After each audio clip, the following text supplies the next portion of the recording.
Thank you, Madam Speaker. Please yield 2 minutes to the lady from Florida, Cammack. Gentlewoman from Florida is recognized.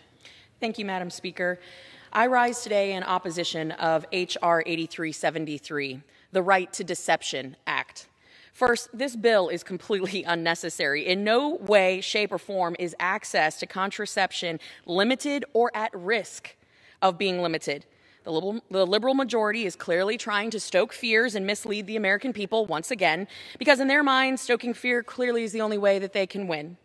No state, not one state across the country has banned access to contraceptives. That is a fact, and an inconvenient one on the left, because now they are left to make up wild stories about states that they cannot name banning contraceptives. However, rather than uniting behind the broad and common sense notion that access to safe and legal contraception is important, my colleagues on the left have once again chosen political theater, but I guess that would explain the connection to Hollywood, right?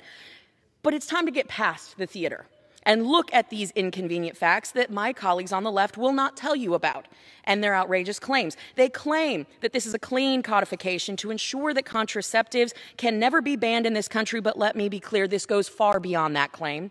In fact, this bill jeopardizes constitutional rights of individuals and organizations across this great land by forcing providers to prescribe various forms of contraception that violates their religious rights. We are a nation that upholds and values religious freedom, and this bill here today flies in the face of individuals with religious liberty concerns. As a constitutional conservative, I'm also disturbed by the provisions within this bill that attempt to provide a backdoor abortion service provider like Planned Parenthood to tap into more federal taxpayer dollars.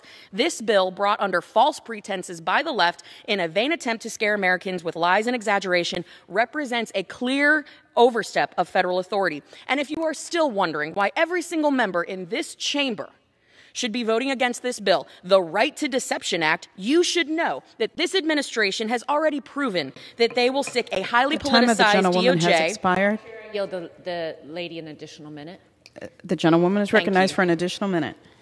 So if you are wondering, once again, why every single member in this chamber who took an oath to uphold the United States Constitution, not a political party's oath, if you are wondering why you should vote against the Right to Deception Act, you should know that this administration has already proven that they will sic a highly politicized DOJ on concerned parents. They've done it before, they will do it again. And this bill here today would take away a parent's rights with regard to their children and the state laws that are designed to protect minors. No bureaucrat in Washington knows better than our parents back at home, and I would be happy to debate that fact any day. So let's recap. This bill, the Right to Deception Act, is looking to solve a problem that doesn't exist. But more than that, in seeking to solve a problem that doesn't exist, you want to spend more of our taxpayer money to grow the size and scope of government and to allow more abortions to occur and kill our children. Cool. Y'all are a real piece of work. Folks back home, they see right through this, and they'll see through it in November.